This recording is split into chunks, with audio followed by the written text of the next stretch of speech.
5টি বই যা জীবনের দৃষ্টিভঙ্গি বদলাতে পারে।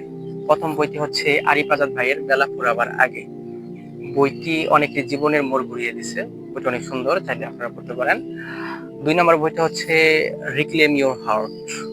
বইটা যারা ডিপ্রেশনে আছেন, মানসিক কষ্টে আছে, বা মানুষ কেন কাউকে কষ্ট দেয়, এইরকম বিভিন্ন কিছু নিয়ে বইটা লেখা।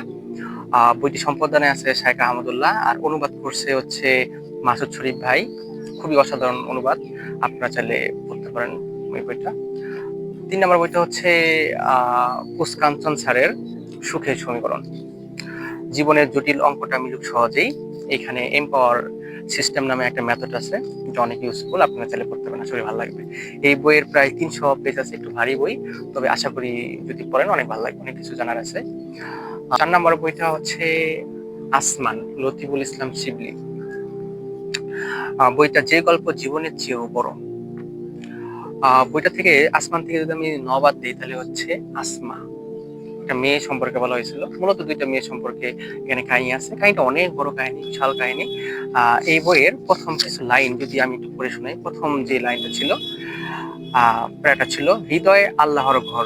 মানুষের হৃদয়টা তৈরি করা হয়েছে এই জন্য যে সেখানে শুধুমাত্র আল্লাহ থাকবে।